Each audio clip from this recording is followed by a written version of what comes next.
Thanks everybody for joining today. I am Aaron, and you're here for the CRW Time Trial Clinic, the first ever. So this is part of a series of educational webinars that CRW is hosting, and I've really been looking forward to giving this presentation for a few weeks now. And in this clinic, we're going to talk about a whole bunch of aspects to time trialing. And before we get started, I just wanted to set the expectations a little bit here about what you can get out of this presentation. So for all of the self-described beginners, I'm hoping this opens your eyes and mind to a whole new way to find joy and meaning and interest in your cycling. For the intermediate riders and maybe beginning racers, I'm hoping you're going to learn something new, be it technical or historical or otherwise. And for the advanced riders in the room who have been riding for maybe longer than I've been alive, I hope this brings you together with some wonderful new people who you can meet and expand your cycling community. So I think everybody will get something out of this regardless of where you're coming in with experience. So let's take a look at what we'll be talking about today. We're going to start off with a quick overview of the discipline and what makes it unique. We're going to go over equipment and fundamentals and geek out a little bit about physics and training and pacing. And then we're going to talk about the Mystic Lakes time trial that we are trying to organize, which I hope is part of why many of you are here to hear a little bit about that. And then at the end, we're going to have time for some open Q&A. And I think we have a special guest on the line who might make an appearance later on in the presentation. So again, everyone that just joined, thanks for being here, and we are getting started.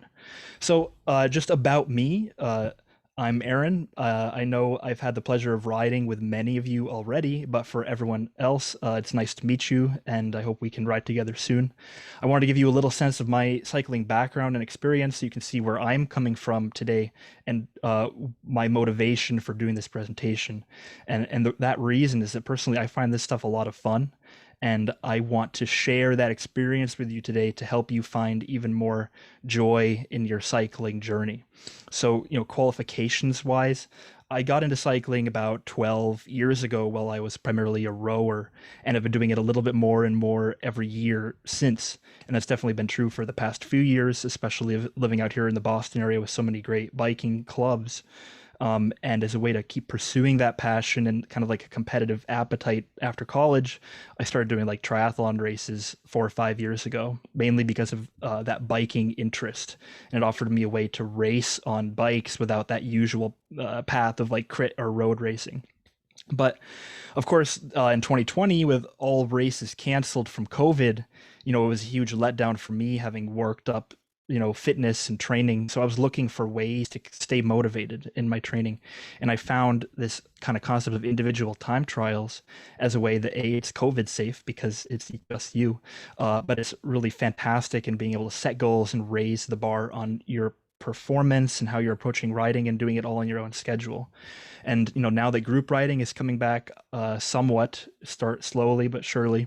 I've been active with CRW, the group hosting this webinar, also the Rippers and other clubs in the area. And a little disclaimer: I'm not a coach, I'm not a doctor, I'm not a physiologist, I'm not an engineer, and I'm not a physical trainer, and I'm not a bike fitter. So take what I say today with a grain of salt, as from the perspective of just someone who's passionate about it, and wants to share that passion with you all. I'm here to help you get better and achieve your goals through offering whatever I can. So getting started, what is a time trial anyway? Well, it's really just riding a fixed distance as quickly as you can. And it's evolved over time, but fundamentally it's going to be different from other forms of cycling in that it takes place on the roads, but there's no draft to work with. You don't have other riders to draft behind, as is the case with road racing. The typical distance for a time trial is 40 kilometers, about 25 miles. So often what can be done in about 1 hour for a strong cyclist, and this might hint at some stuff later to come. What does a 1 hour test of fitness remind you of? We'll talk about that. And, some famous time trials out there in the world include these Grand Tour stage races, of course, the Tour de France, the UCI World Championships, and the Olympic Games. This is often where this kind of competition is taking place at this elite level. But what I'm hoping to share with you today is that you can do it too, in your own way without needing to be a world-class athlete. So just looking at these pictures here of a couple of those world-class athletes, it might look pretty odd coming from someone with like a regular road cycling background. We have weird helmets and clothes and wheels and an odd ramp that they're heading down. And I'm hoping by the end of this presentation, you're going to understand not only why they're doing the things they're doing, but you might even find takeaways in your own cycling to start approaching some of these concepts. Ooh, I just saw Sam join. Hi, Sam. So just a little bit of historical background. 32 years ago, Greg LeMond in the Tour de France, he was coming back from a major injury, and he was 50 seconds behind at the start of this final stage. And he was not expected to be able to make up that deficit, but he completed the race, which in this case was about 15 miles, at an average speed of almost 34 miles per hour. And at that point, that was the fastest individual time trial ever ridden in Tour de France history. And he not only won the stage by 8 seconds, but this kind of sparked a revolution in the world of cycling, not only because it was such a dramatic comeback, but because of this kind of aerodynamic position he adapted for the race, which in a way revolutionized the bike industry as a whole in that point going forward. The other aspect I'd want you to take away from this slide is not just that, he's on this old steel bike from 1989, but that there's a significant mental component there, right? He knew he was behind, and he had to make up that time. He had to really want that to achieve that performance, and it remains one of the most famous cycling races of all time as a result. So let's look at the differences between this kind of time trial cycling and other disciplines of cycling. There's cyclocross, gravel riding, commuting, mountain biking, road cycling, triathlon, and then time trialing are kind of interrelated. But the goal, in my opinion, is that we're trying to cheat the wind. With no other riders to draft behind, we have to find the most efficient way possible to overcome air resistance. And then secondly, pacing is going to be key to your success. Normally, we're working in maybe a pack of riders, whether it be a group ride or whatever, where some people are taking turns on the front going hard, and then you can chill a little bit in the back and recover. In a TT race, you are on your own, and as such, pacing is going to be critical. So what I'd like to do is do a little bit of scientific background here and understand what are the actual forces that we're trying to overcome. To ride quickly and fast, we have to understand what slows us down. It's not magic, it's physics. So we have to overcome these frictional forces in cycling, and I have a few listed here. The surface of the road, the wind that we're going through, the density of the air, your body surface area, your bike's surface area, and of course the biggest one of all for that we all have a hard time with is gravity. But in flat cycling, that air resistance is our biggest force to overcome by probably like a 90% margin. The rolling resistance in this case, if we're perfectly flat, rolling resistance is about 10%, air resistance is about 90%. And when we talk about air resistance or drag, what are we talking about? Well, there are two types of drag: skin friction drag, the interaction between a surface and a fluid. In this case, our fluid is air. And then pressure drag, which is the big one. And this is all invisible, so don't beat yourself up if you never thought about this stuff before. And that's drag caused by increased air pressure on the front and decreased air pressure on the rear of an object moving through a fluid medium. I'll do a demonstration here. We have a piece of paper. And if I blow over the top of this, you might expect it to go further down, but instead, it's rising up. That's because we've created a pressure differential on the bottom of the paper, and there's a force lifting it up against gravity, mind you. So it can be a powerful force. So when we talk about drag, there's going to be like terms like vortices and turbulence. I'm not going to get into that because this isn't a college lecture and I'm not qualified to, so forgive me if I come off as a bit of a prat. But the more important thing to realize is some objects are going to inherently be more aerodynamic due to their shape, and that's going to play a big role here in our discussion. I mean, if you look at these two riders on the screen, you can see a big part of our discussion today is look how much of that surface area is the person, and look how much of it is the bike. The person is a hell of a lot more area to work with, and that's going to be a big theme in our discussion today. So I promise this will be the most technical slide left, getting technical for a minute. When we're going up a hill, the big relationship to worry about is this watts per kilogram, this power to weight ratio. And that's why when you look at climbers, they all look like some kind of anorexic alien. But on flats, which, TTs are typically a flat or net flat course, the relationship changes in favor of this watts to this term CDA. And CDA is our drag coefficient multiplied by the area of the moving object. And so if you're riding on a flat road, again, 90% of the effort that you're putting into the pedals is overcoming air resistance. So if we can really start to think about air resistance and how to make ourselves more slippery through the air, we're going to be able to ride at faster speeds with lower effort. And these are things that we can modify through different choices. So I've made a little list here of the big list of aerodynamic gains, right? And I've ordered them in what I believe is their importance, their contribution to this overall drag. And what you can see here is the things on the top might be surprising to you in that they are not often discussed in biking marketing. Body position and clothing are far more important than things like having fancy aero bars or a fancy aero bike.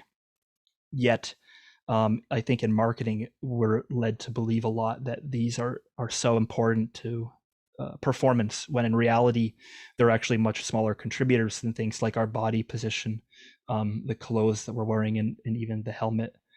So I want you to think about this list in terms of what you have influence on, and where we can eke out some free benefits. And we're going to look at this in more detail as we go on. So starting with that position piece, here's like a diagram of 4 different riding positions. On the upper left, we have like a typical riding in the road and the hoods. And the right, we have riding up on the hoods, a little more upright.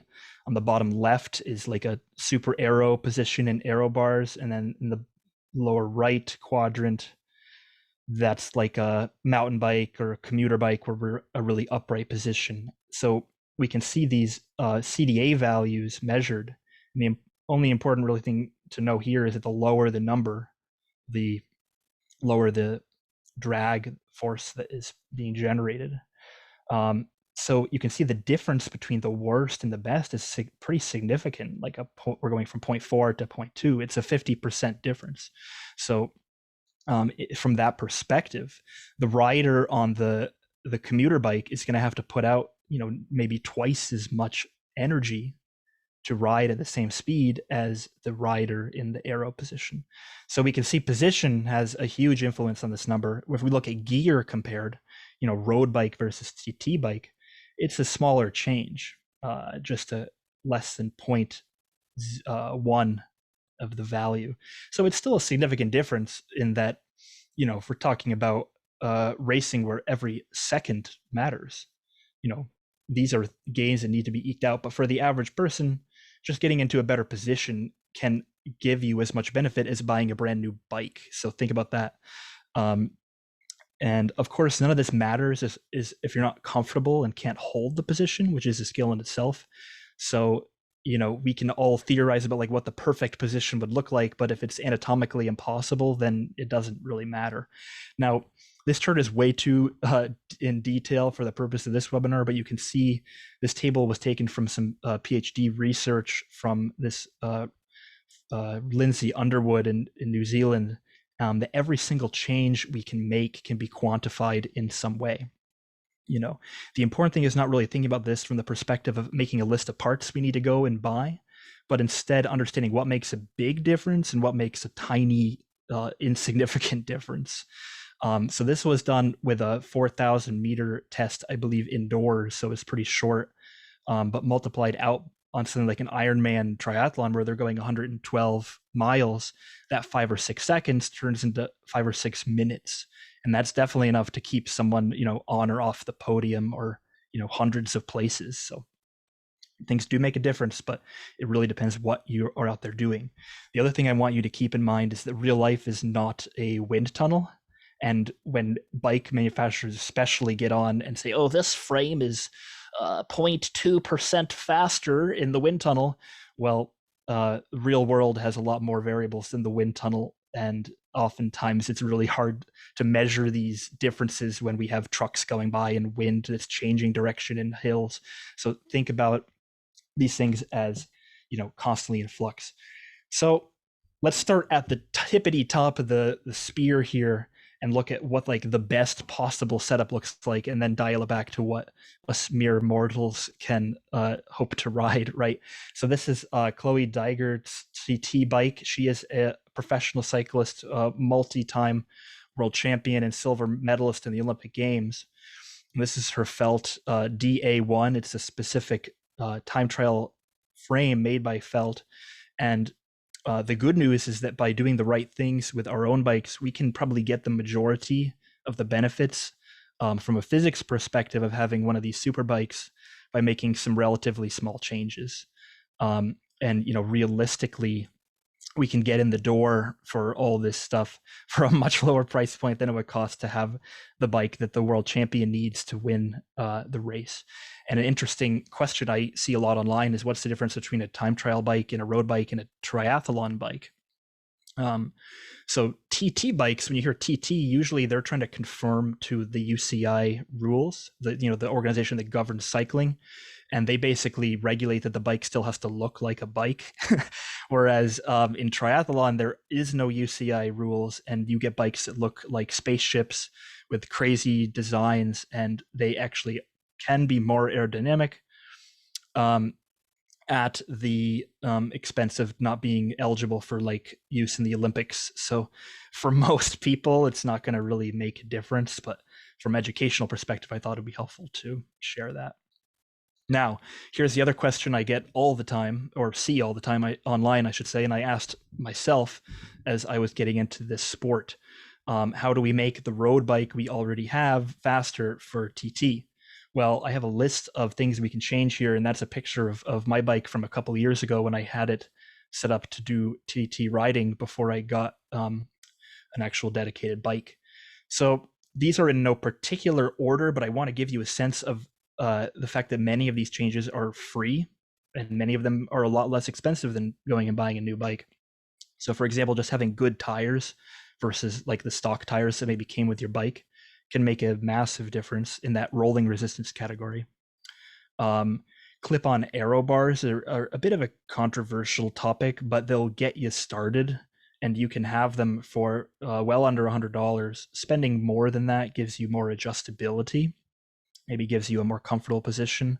But if it's something you just want to play around with, you can get something on there relatively cheaply.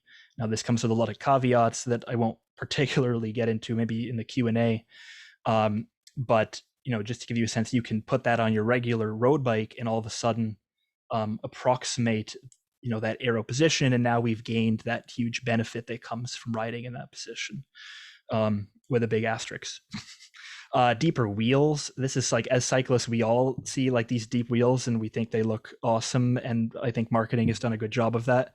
They do have a benefit. It's not so important that it should be the first thing you go out and buy, but if you want them anyway, they start at the low end around $400 new for the cheapest of the cheap. And you could also take that same $400 and go on the used market and buy something that was probably $1,000 or $2,000, maybe 5 or 6 years ago, and is now in someone's garage because they quit cycling. So I would say that's like the starting point, and it goes up from there. I don't want to talk about wheels this whole hour, but you know, it's a worthwhile investment if you do want to do this kind of flat and fast riding. Now, I have forward seat post listed here, and I do have some fun props for today. Let's see if I can find it. So this is actually that seat post, and what is unique about it is when we get in the aero bars on a road bike, all of a sudden you're going to realize that you are feeling weird in your seat because the seat is designed for you to be comfortable in the hoods and in the drops, and suddenly we're reaching our body forward. So to counteract this, they sell these specific forward position seat posts that approximate the position of like a TT bike geometry. Now, it doesn't do a perfect job, but $100 is a lot cheaper than buying a whole new bike. So something to consider. Now, the rest of these are relatively cheap or free. We have a clean drivetrain. How many of you, go and oil or lubricate your chain before every ride? Well, if you're not, you might be giving up some watt saving, losses just through your drivetrain. Keeping that clean is going to give you the best performance, and that's pretty much free. Having a fresh chain, every season, give a good check and see if it's worn out. If you have an old stretched out chain, you'd be surprised how quickly they can wear out with a lot of riding. That's also going to be giving up free speed through the power that you're losing. Now, this last couple are pretty important, just less junk on the frame. And by junk, I don't mean it's unnecessary, but they are things that clutter up the bike and reduce that aerodynamic profile, or as we look back at that silhouette, things that are adding bulk. So things like bottles, pumps, packs, spare tires, reflectors, bananas, lights, your iPhone. If we're doing a long ride somewhere, these are things that we need to rely on, having a spare tube. But generally, the less things you have attached to your bike, the more aerodynamic it's going to be. Now, the one solution, more props, is to stick that behind your seat. So here's like an attachment, not too expensive. You can mount a water bottle behind your seat, and it's hidden there out of the wind. So in a lot of triathlon bikes, for example, you'll see those things positioned behind the rider rather than somewhere on the frame. Again, none of this matters if you're not actually going for time, but all things to think about with what's causing you to be slowed down. And then lastly, just a better fit. I have this as $0, but in reality, most people might want to work with a fitter who might charge a couple $100, but you can start experimenting on your own just by trial and error, see what works for you. Go out, ride. Is it comfortable? Is it not? And then endlessly play around and get frustrated. That's hopefully not the experience you have, but there's so many variables that fit is by paramount more important than probably anything else in this list, because it allows us to not only get into that better position, but be comfortable in that position. So quick pros and cons here, because this is, as a someone who's getting into this is things that I asked myself. What are the benefits of converting a road bike or just riding a road bike for TT? Well, it costs a lot less because we don't have to buy a whole second bike. It provides similar aerodynamic benefit if we can get a decent position. You only have one bike to maintain because obviously there's maintenance costs associated with owning multiple bikes. And it's actually probably an overall lighter setup if you have a really hilly course. I've been questioning myself in some cases whether a really light road bike versus a heavier TT bike is ideal, but that's a topic for another day. So what are the drawbacks? Well, the number one issue that I see is that it's kind of an opportunity cost, that if you have your bike set up for all this TT riding, suddenly you're not using it for regular riding, and that might make you less likely to go out and go on a group ride where you're not supposed to have these aero bars and dorky helmets. And if you're skipping out on your regular riding because your bike is set up for this like uncomfortable TT position, well, that's gonna not lead to you being a stronger cyclist. And I think for the majority of riders, just riding whatever you have and playing around with things like staying in the drops for longer or improving your clothing choice, that's going to make a bigger difference. So if you're the kind of rider that's going to maybe do like 4 or 5 triathlons a year, or training for like a long distance triathlon, or it's going to TT every week, then maybe making that investment is worth it. If you're just trying to play around and have fun, don't feel like you are inadequate from a equipment perspective. Now, the other drawback here is that as bikes become more and more specific in terms of like their handlebars and stuff, all these add-on components might not work. I wouldn't suggest clamping on the air bars if you have carbon handlebars until you really know what you're doing, because you could damage it and break your bike. So not all of these suggestions are going to work for every bike, and that's something to consider. So we talked about the bike, but let's talk about the rider, because this is obviously the more important perspective when we looked at our initial little chart. Things that you can do to make the rider faster. Number one, clothes. Clothing on the bike is a huge, significant contributor to drag, and that's why we see all the time trialists wear these super tight skin suits that don't leave much to the imagination, and they don't leave much for the air to get trapped on. Now, a typical cycling jersey and shorts is probably fine for the majority of people, but how many of you start going down a hill and notice your stuff like flapping in the wind like that, right? That's creating a lot more drag, and it's increasing your surface area as you're going along. And I put this as like a under $100 buy, in the sense that you can go on eBay and pick up like super high-end skin suits, which is what these are called. It's a one-piece bike shorts and top for well under $100, either used, which I have no problem with personally, or like X-Pro gear that their sponsor changed and now they can't wear it anymore, and they're selling it real cheap. So you can pick one of these up, and that $80 investment might give you more speed than buying a brand new bike. So best $100 you'll ever spend. Going down another tier, these aero helmets, they're kind of another, I won't say controversial, but a lot of people think they're kind of silly. But they do significantly improve your aerodynamics. I wouldn't suggest them for regular riding, but if you're doing a race, they can be a significant contributor to your overall aerodynamics, and you can get them starting around $100 and they go up from there. There's really no aerodynamic benefit for having the fanciest. And a lot of this is really going to do with how it fits you individually and how your body is positioned. So don't think that just because you spent $400 on a helmet is going to make you faster. It probably won't. Now, these other two are things that I would suggest a lot of riders have anyway, but some way to measure biometrics, biofeedback. The cheapest one is a heart rate monitor. I think every cyclist should have this. And it's a way to gauge your effort and how hard you're working.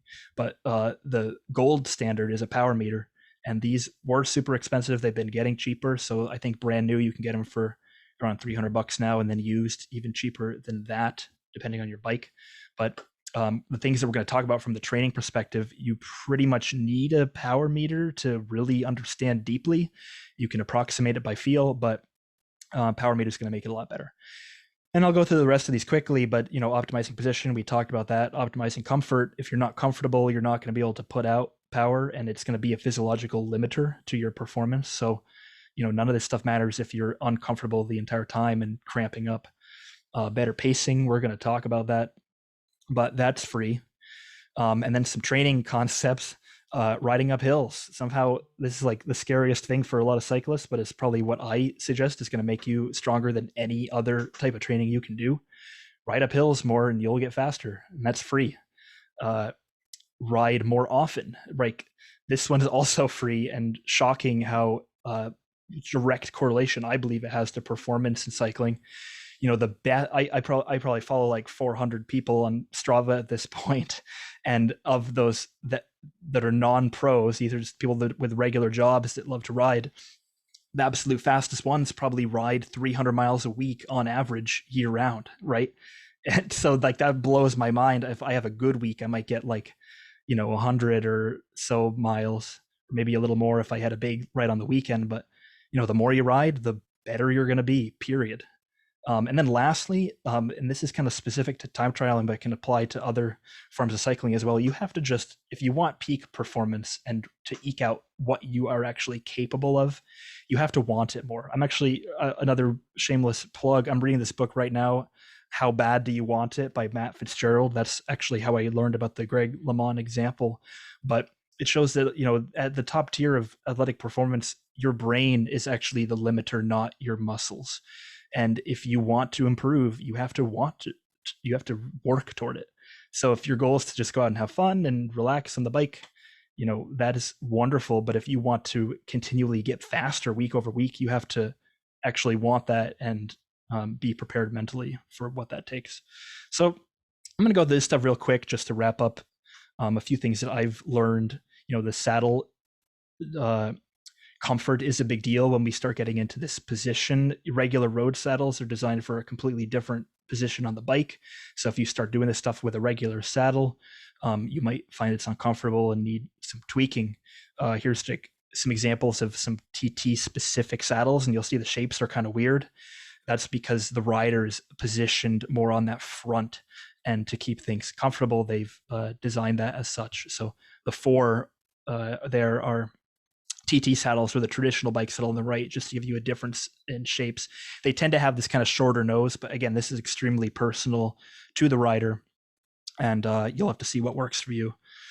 Other things, weather, wind. If you've ever gone for like Strava segments, you'll quickly find that wind and other weather factors are going to be a bigger parameter sometimes than anything that you are able to do physically. So take that into consideration and don't let the weather get you down. And also realize that if you're out there in like 100-degree weather, you're going to have to change your expectations about what your physiology is able to do.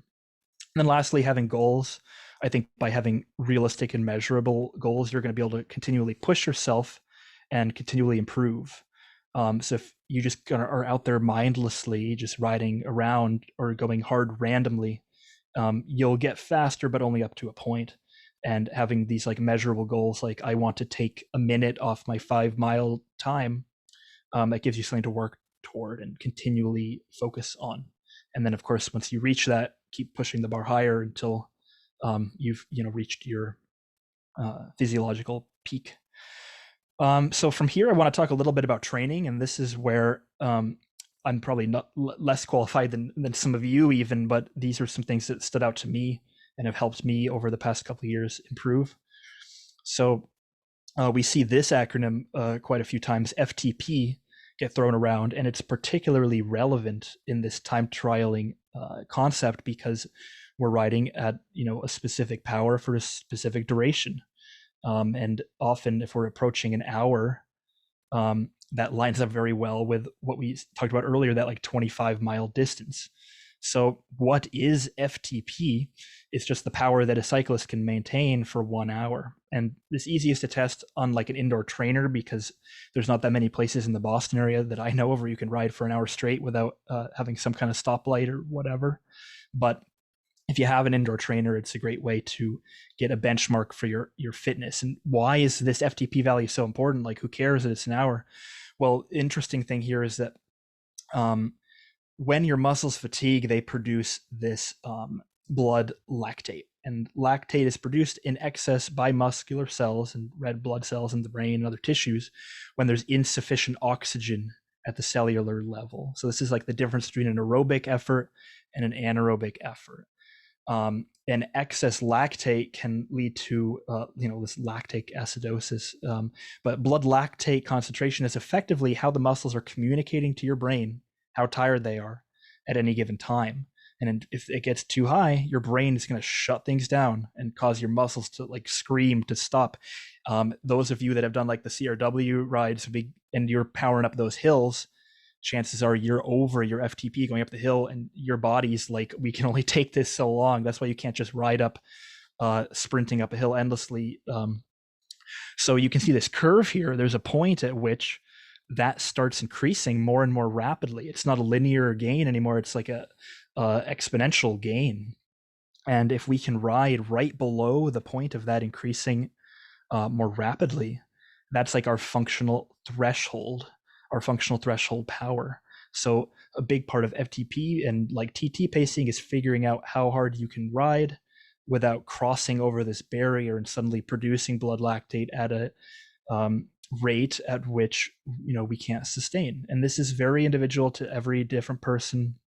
I'm really probably not doing the subject justice, but it gives you a sense of why this FTP number is important. And as we gain fitness, it will naturally go up as you gain mental toughness, you'll also be able to tolerate higher levels of the discomfort and keep your muscles working despite it. But in general, we want to work right around that FTP range, or perhaps over it if it's a shorter than an hour effort.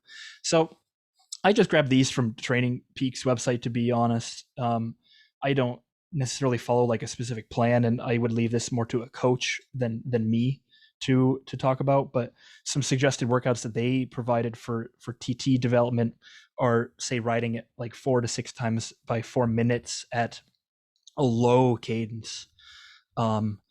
This is going to help build that kind of muscular strength, how much power your muscles can produce, tension through the muscles. And they suggest doing this on a climbing gradient, where you'll just kind of produce that constant power, and think of this as like the cycling equivalent of like doing squats, right?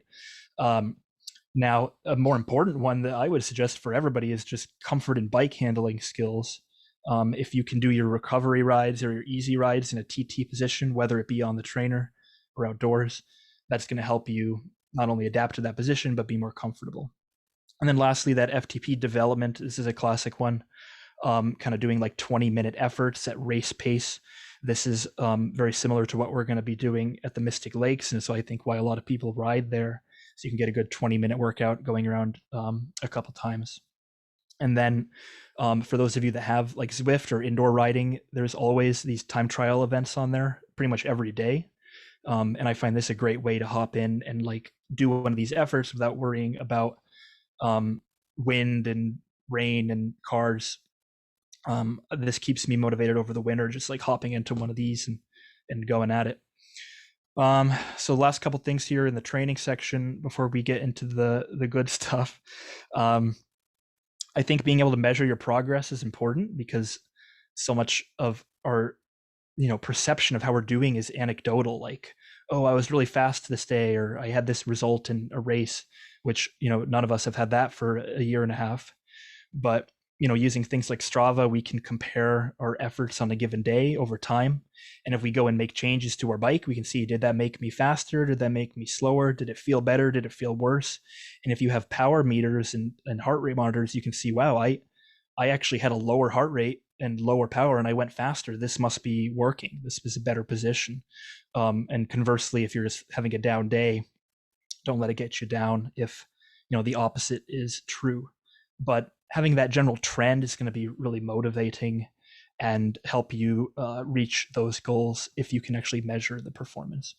And then how do I pace it?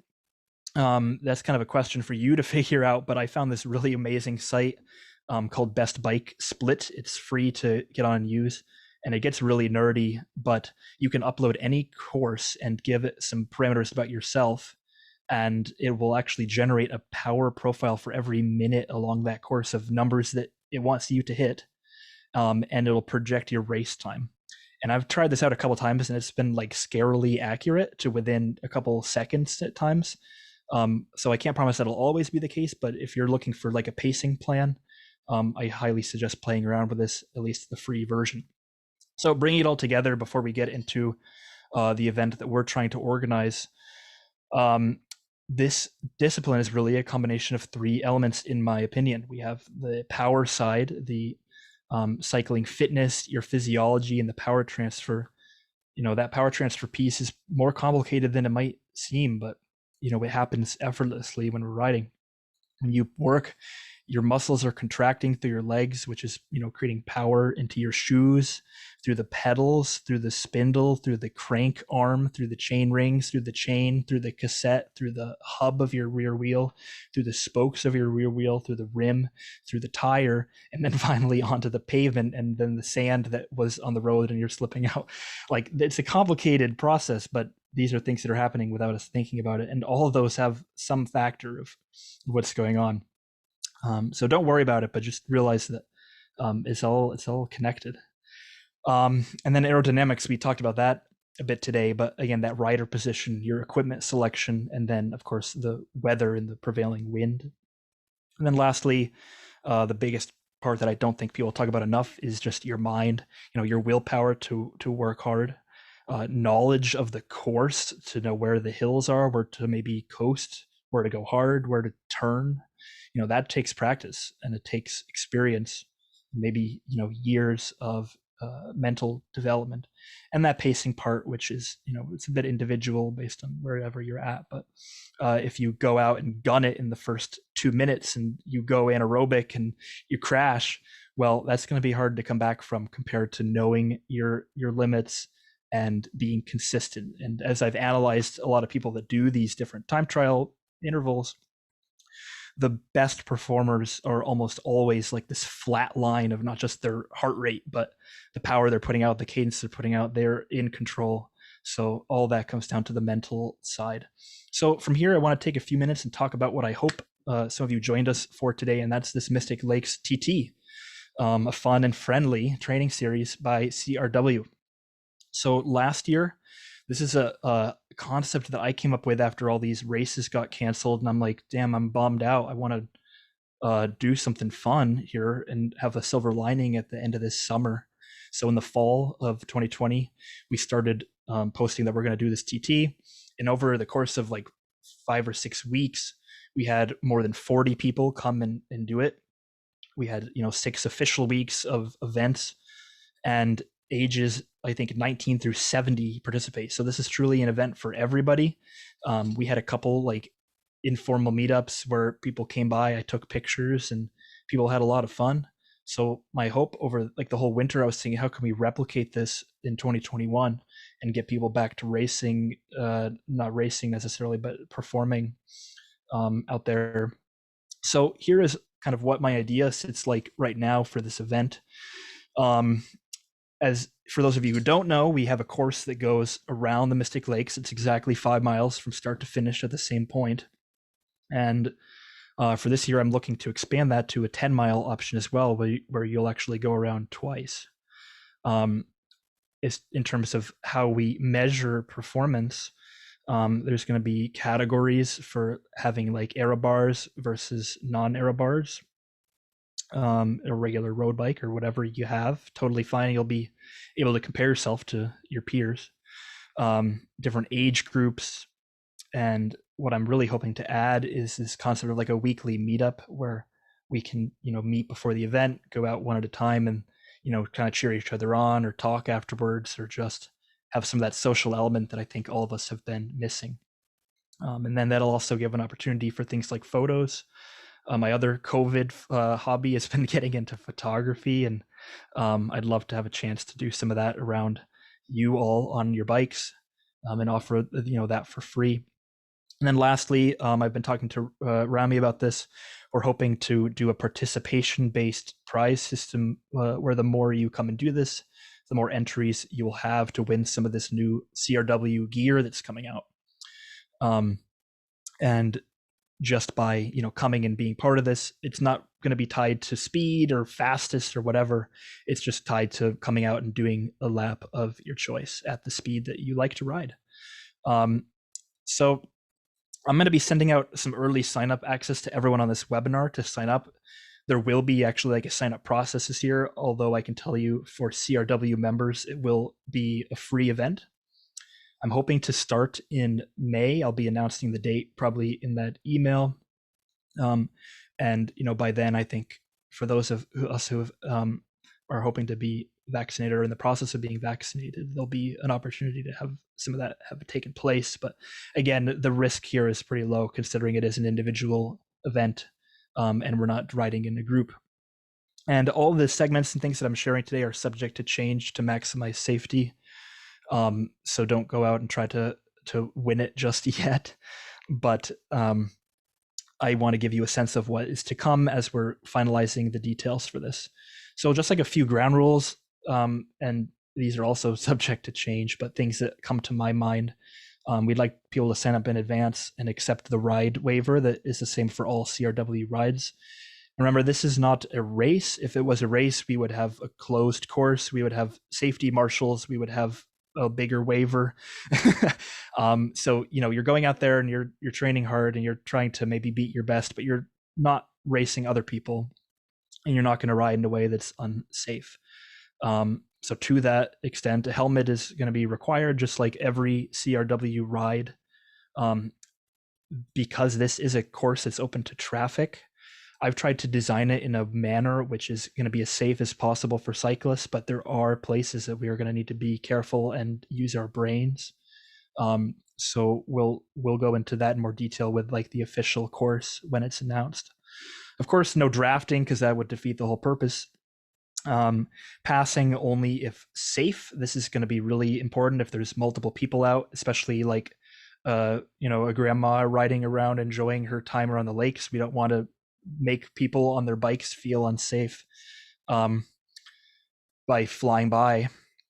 We want to embrace our cycling community and keep them happy and keep them having a positive view of our club as well. And of course, like the rules of the road are going to apply here. So yielding at rotaries, and of course, your safety and life is more important than your PR and more important than Strava. So please be thinking about that. And if there becomes an issue with these, we're going to have to either have people removed from the event, or if, God forbid, someone gets hurt, stop doing it altogether. And I don't want that to happen. So just things to think about. I don't want to play bad cop here, but talking to the club leadership, these are all caveats. So this might all sound great, and you might be thinking, what can I take away from this? Well, hopefully in the future here, you can participate in a local event like the one we just described. There's also a pretty famous time trial in Concord. They had to cancel it last year, but I'm hoping it's coming back because I'm gearing up for it. That's called CBTT. And that should hopefully be occurring on a weekly basis as well as our event.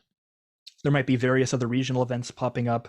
You can always race on Zwift. You can start doing that right now. And the other thing that you could all do is, maybe try out a triathlon, whether you wanted to get into the other two sports or you're already running, or, what you can really do is be part of a relay team where you can be the fast biker and race against all these other bikes and not have to worry about running. So just to wrap up here before we get into Q&A, I want to invite someone on the call, and that is Alistair, who I have seen out there for the past like 2-3 years, just crushing it. And this is someone I take inspiration from personally. And I contacted him when I was planning this webinar saying, hey, this guy knows what he's doing. Clearly, maybe he can teach us some things. So, just to give you some perspective, he's the fastest person around the lakes right now in all of these different versions. So clearly something is working for him, aside from being a fantastic rider.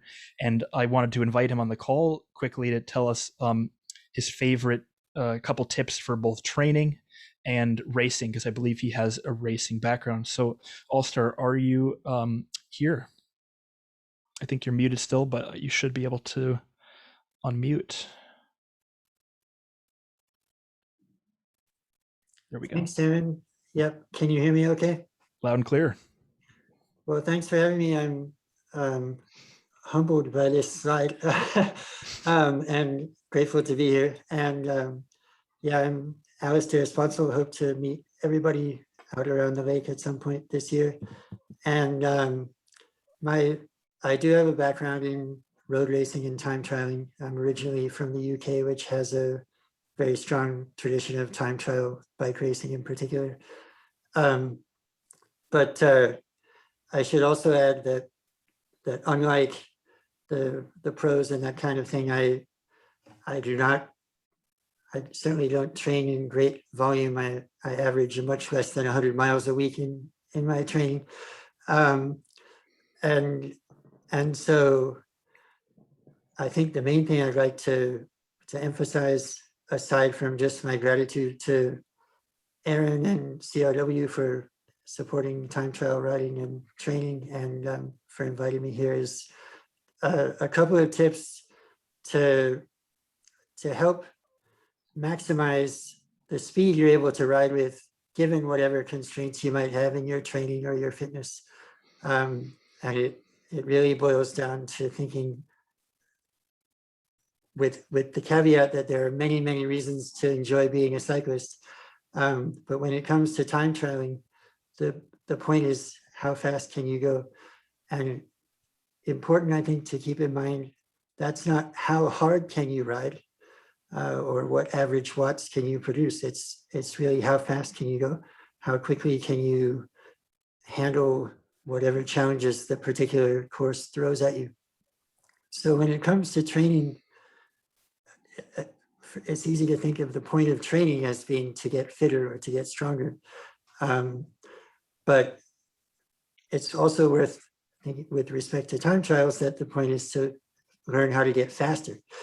And a very simple tip might be if you do interval training, consider doing your intervals by distance instead of by time.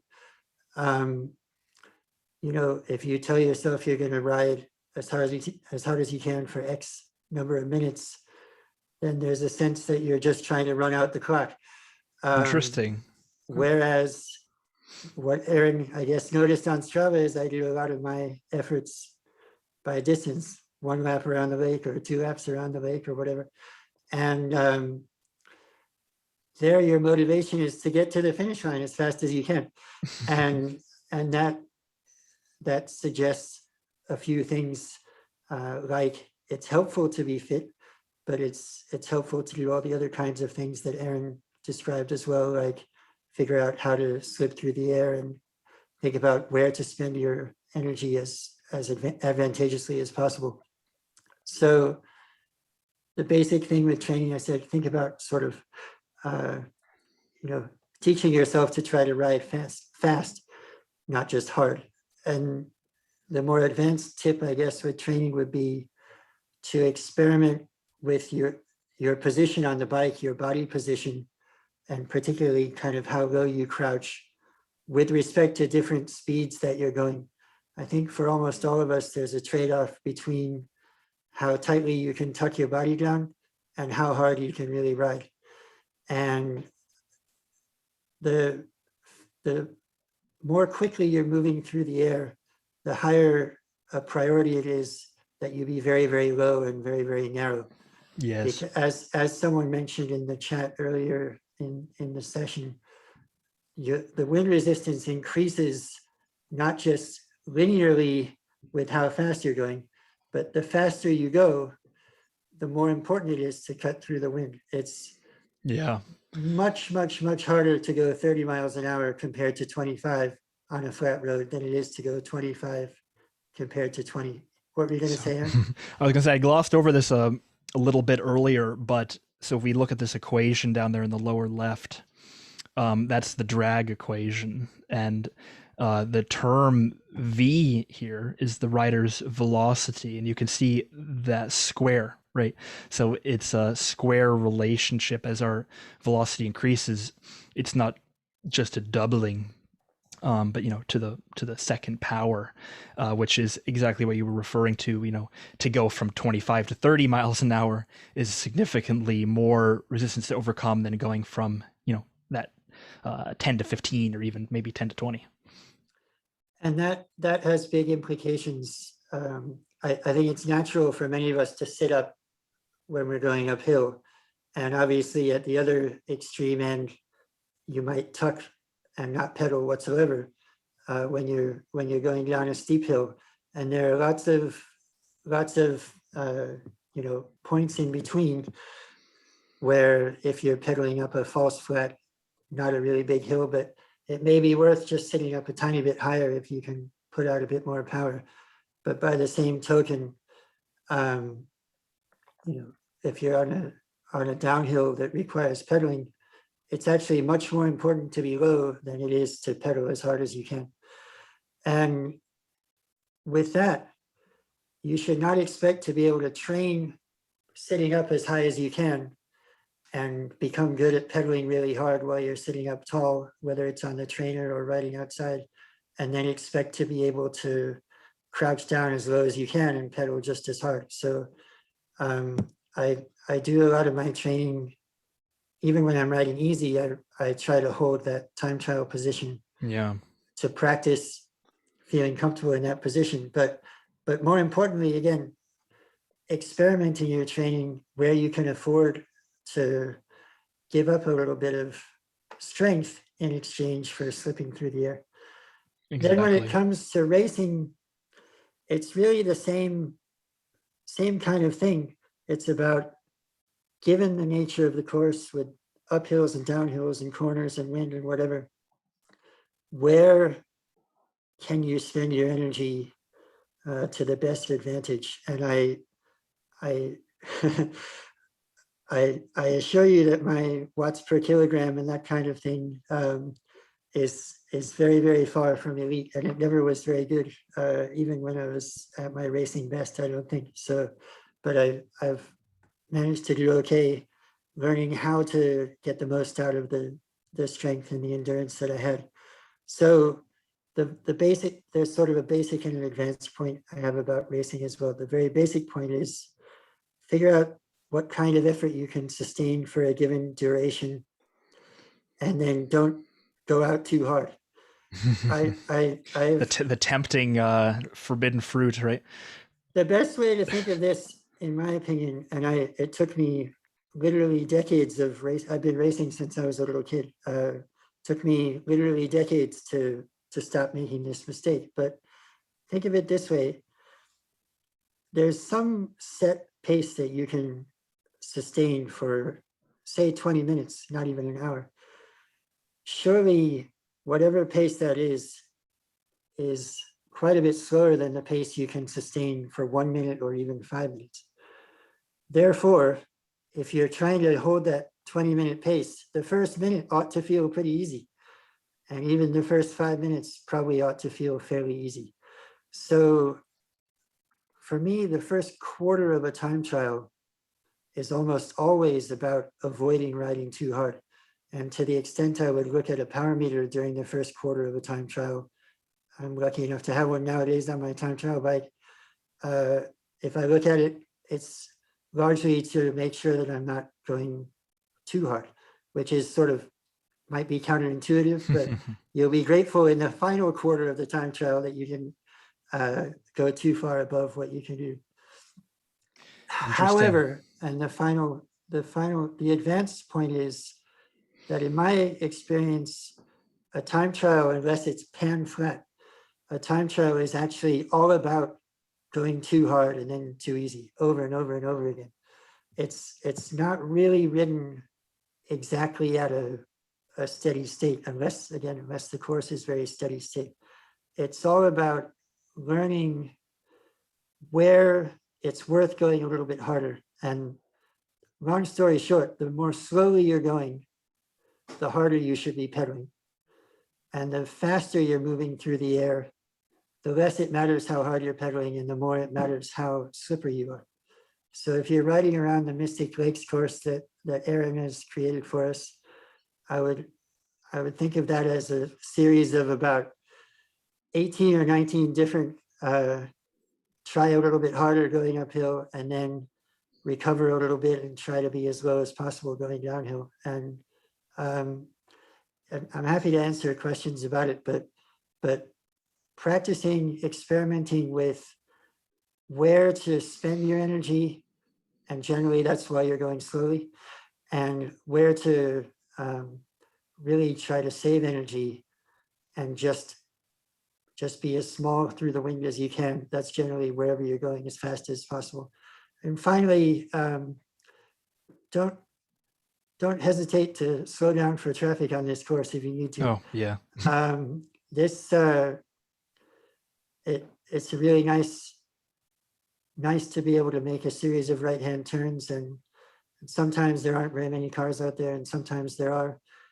I tell myself, if there happens to be enough traffic that I have to really slow down because of one car at an intersection, there are probably going to be some cars driving past me later that give me a sort of passive boost by pushing the air I'm moving through somewhere else on the course. So try to just keep your wits about you, and it's a really fun place to ride, and look forward to riding with you all this year and in future years. And thanks to Aaron and all of you.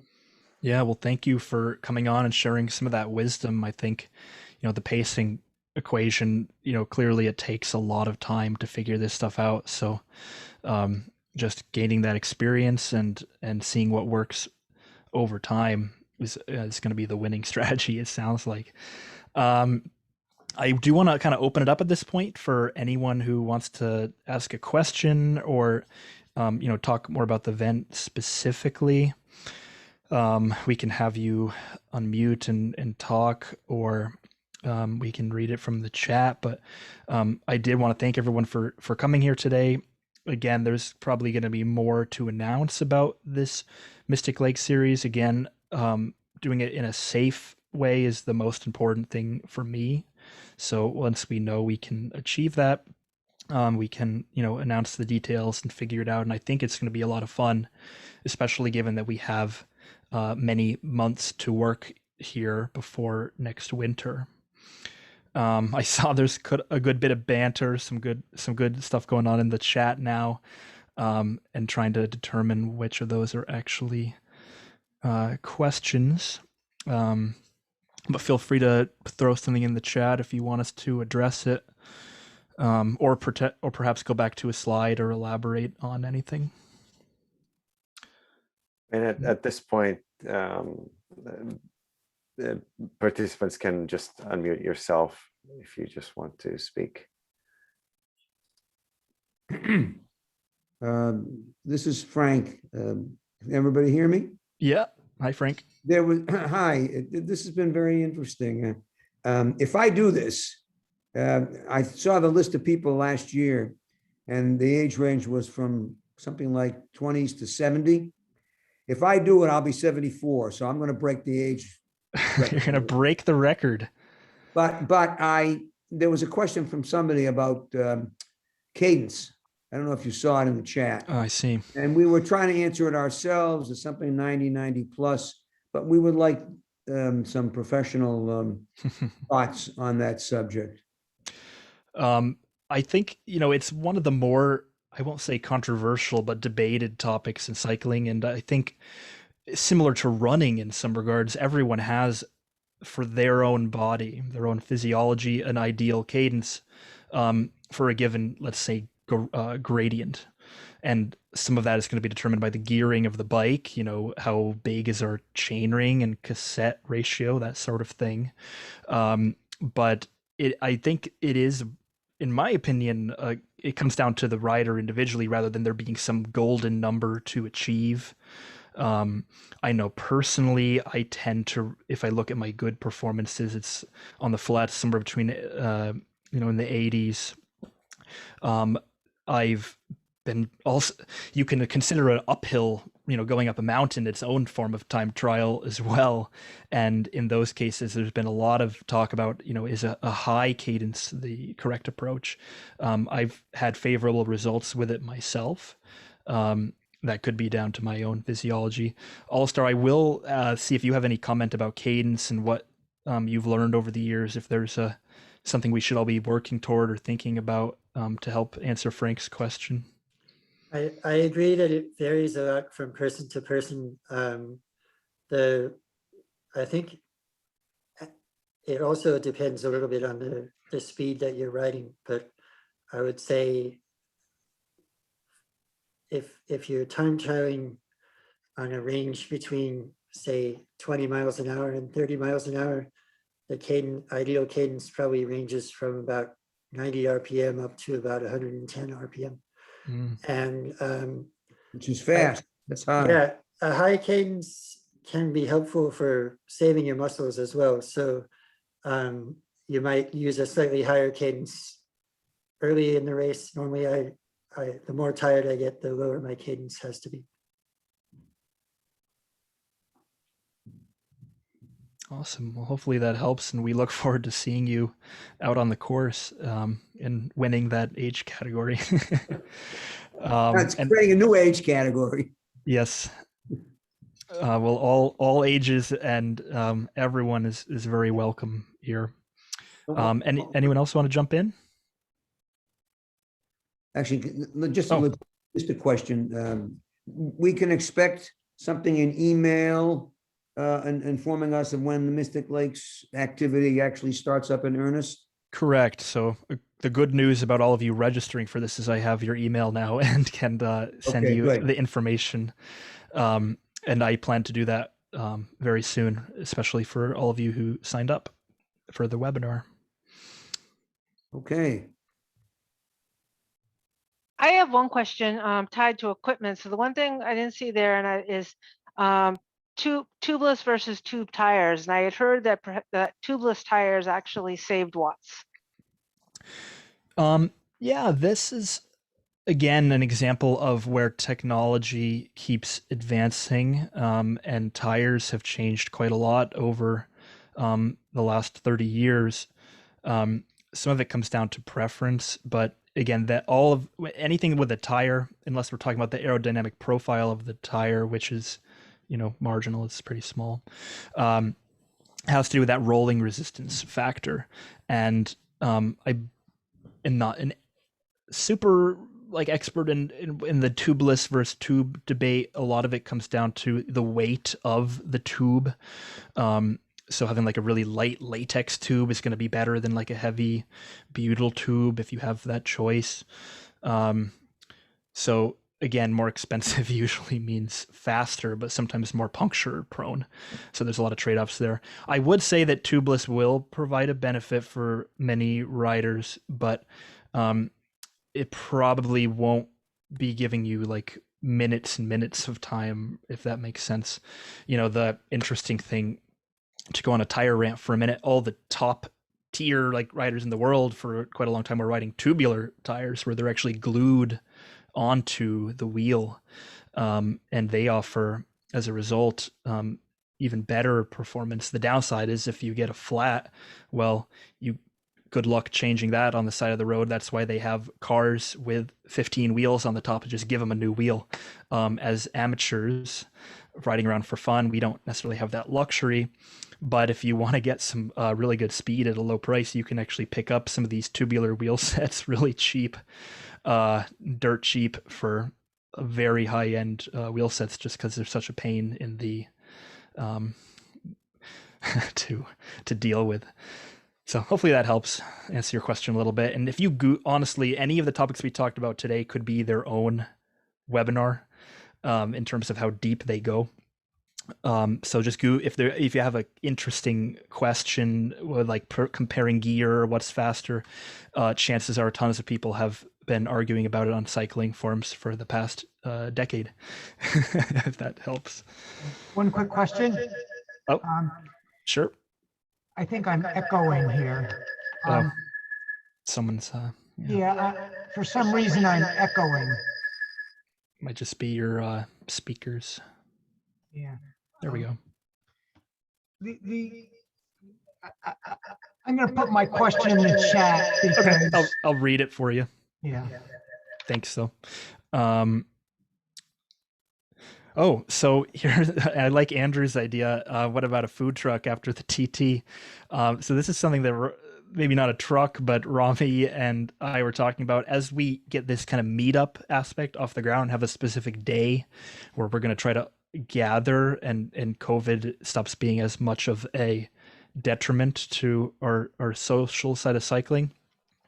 We talked about being able to have a car with refreshments and drinks and snacks for after you're done, and just somewhere to gather around. Having a good location where we could have multiple people on bikes and not be blocking traffic or on private property will be, I think, the one factor there. But given that we have the whole course to work with in terms of a potential meeting place, I think we can make something work. So I do like that, Andrew. And if we can get a taco truck to roll in, I will be a paying customer.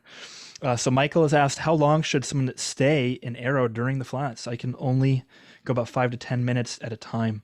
So that's kind of going back to when I was talking about comfort on the bike, right? A position is only going to be fast and beneficial if we can maintain it. And the benefit that these high-end riders have is that they have a whole team of fitters and physical therapists that can get them into a position that is so comfortable that they could ride it for 8 hours if they wanted to. And the other factor here is that your body is needing to adapt to these positions, right? There's muscles being engaged in the arms and the shoulders and the core that if we're just rolling around regularly, never get used. So, if you're having trouble holding this aero position, again, training indoors with if you put those, cheap aero bars on your indoor bike, you can, over the winter kind of build up that endurance, and then, ideally maintain that position for as long of your race as humanly possible. Now, the one exception out there is when we get to that steep hill, we're going uphill about 4% gradient or more. Suddenly gravity is now the bigger factor than aerodynamics. And it's a nice time to maybe get up, get a little more vertical, breathe, and get out of the aero position and maybe upright to be able to produce more power and maybe keep our heart rate down.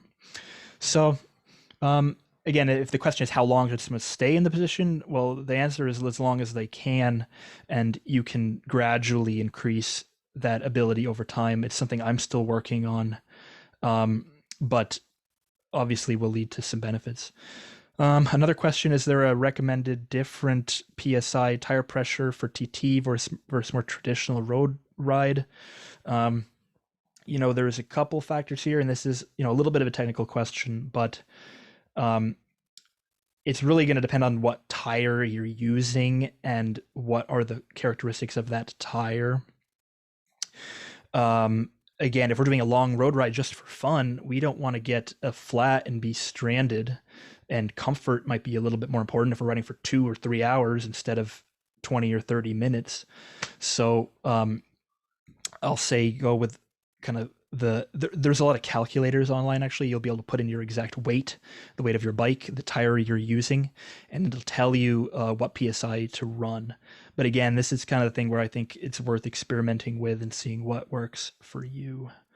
The other little factor here is that if you are running like a tubular wheel for some reason, they tend to have a higher PSI than you would have with like a tubed, or then I think tubeless have even lower pressure than that. These are some subjects that are going out of where I'm not an expert in any of this, but out of my comfort level in explaining. So do you do strengthening exercises to hold the position on or off the bike? And then someone else, is there any core you can do to stay longer? Well, when we're in aero, and I have some extra more show and tell parts. Here's a set of aero bars. They're missing the arm pads, but our arms go in them like this. And you're basically doing what ends up looking like a plank you do at the gym on the bike. So over the whole winter, if you can do planks and you can hold that for, a couple of minutes, that is going to let you be more strong in your core, have a more of that, chain through your core, and help you maintain the aero position longer. Because I think a lot of what you will find is if you just jump into it with no experience, it's going to feel weird and you're not going to want to hold it for very long. Another huge part of this, and I didn't talk about it too much, but when we talk about the saddles, the angle of the saddle, whether it be forward, backward, tipping like this, that is going to determine the ratio of your weight that is here versus on your forearms. And this is, again, a very individual thing, and I'm not qualified to tell you what's best for you. I would work with a fitter, but by making very small adjustments to the angle of the saddle, you'll feel significant changes in how much pressure is on your arms. And this is if you're in that aero position. It may also apply to those who are riding in the hoods a lot. You'll notice there's a reason people don't do their entire ride down there, is because you start to get uncomfortable in your arms, especially like up here. If you try to ride in the hoods for like 20 minutes straight, you'll be burning up here. That's because you're putting more of your weight through that part of the body.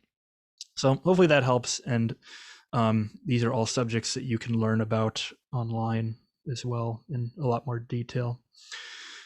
Okay, any other questions? Anyone want to jump in? I know we're over the hour, but I've really appreciated you all sticking around and learning about this together. Sorry, I joined a little bit late, but do we know what the timeline is to get back out there to be doing the time trial on like a weekly basis, like we kind of did back over the summer and in the fall of 2020? Yeah, so my goal right now is to roll this event out by early or mid-May at the latest. So my rationale there is that by that point, from like a COVID perspective, things seem to be getting better, and everyone that wants to have an opportunity for like the vaccine should at least have a chance to get it. Now, of course, other CRW rides are going on. We have a whole COVID protocol that Rami could probably go into more detail on, but like logistically, since we're trying to have like this social element around this, I think in a couple more weeks things are just going to look a lot better, I hope, and I'll be communicating that out with you all on email. Now, again, I didn't get into this in so much detail yet, but like the actual format for this event, because it's on Strava, we have the ability to span it even over multiple days. Of course, for like compiling the results, that means I have to be checking things every day. And if there's like a big wind one day, that can give a little bit of an unfair advantage. So what I'd like to do is start more flexible. And then as things go on, we pick like a specific day on a given week and actually have an event that we're all registering for on that weekly basis. You will need to be a CRW member, which is only $15 as far as I know. But after that, it's free. So just, sign up the weeks you can do it. And because we're doing it many weeks, you'll have many opportunities to race without worrying about doing it every week or missing it or what have you.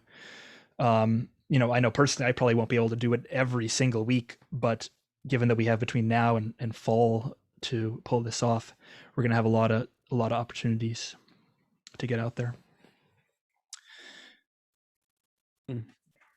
Will we, the days of the week, any sense, is it going to be floating or is it going to be the same time every week? I'd like to get toward a point where we can have it be the same day, but I recognize that that's not going to always work for every person's schedule. So what I'd like to do is build in some degree of flexibility, at least in the beginning.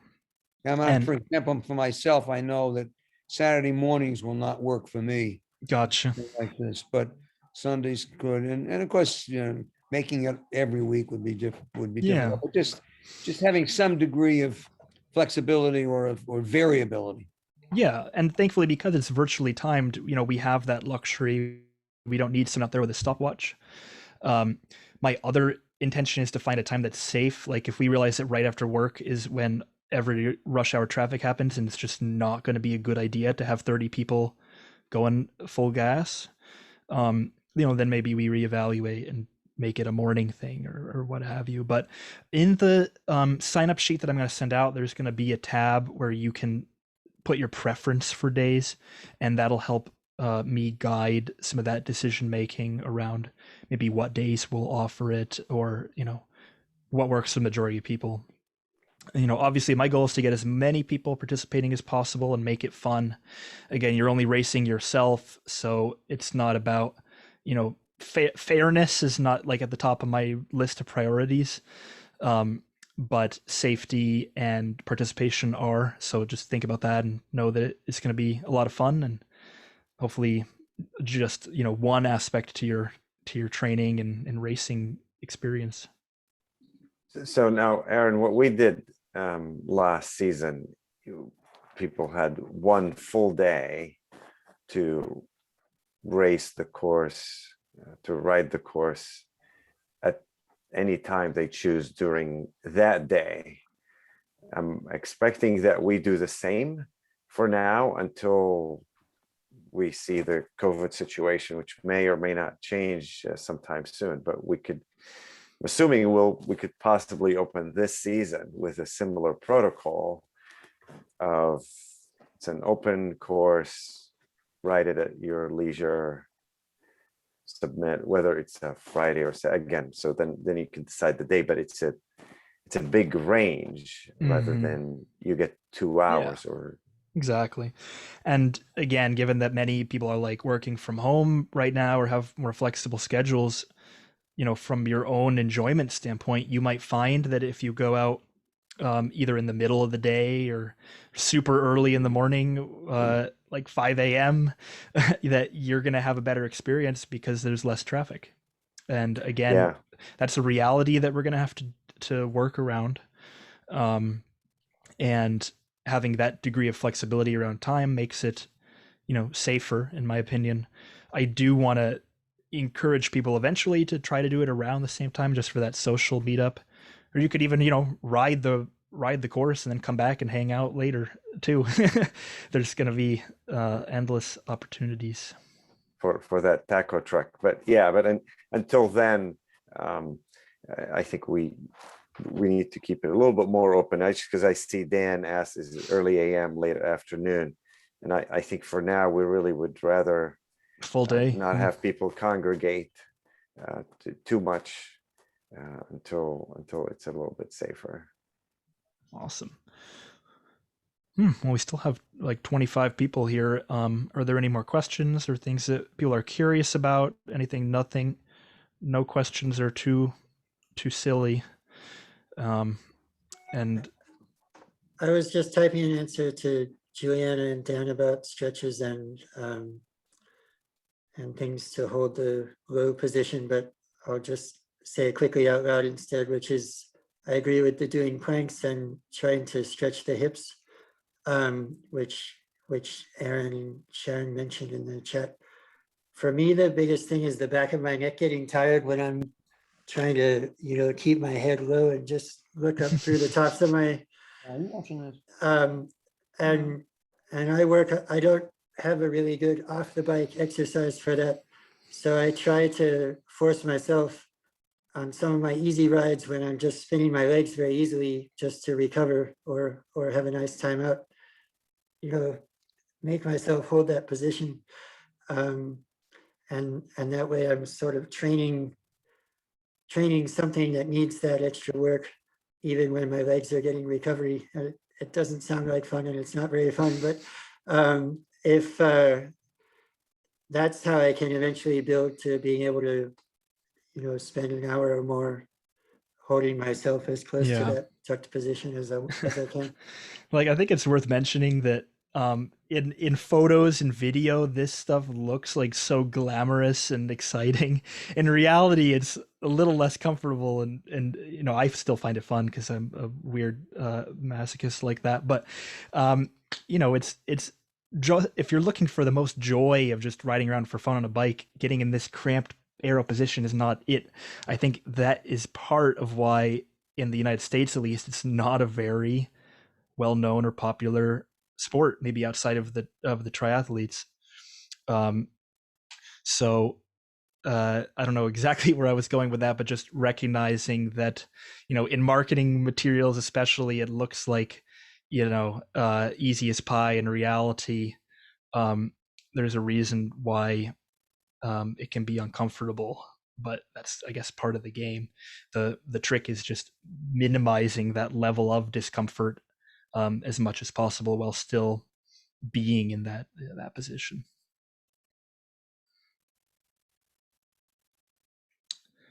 Awesome. Well, if anyone else wants to jump in, I'm happy to stick around, but I think for the most part, we're wrapping up. I want to thank everybody who stayed the full session. This has been really awesome to present to you all. And I'll be sending you out emails with information about the Mystic event. But in the meantime, I hope you learned something from this, anything really, or just had a fun time. And we do have a recording available afterwards. So if you had to jump off early and are now watching this a month from now, I appreciate that too. And thank you, Rami, for inviting me to do this. It's been great. Thank you. All right. Have a good night. Bye. Bye.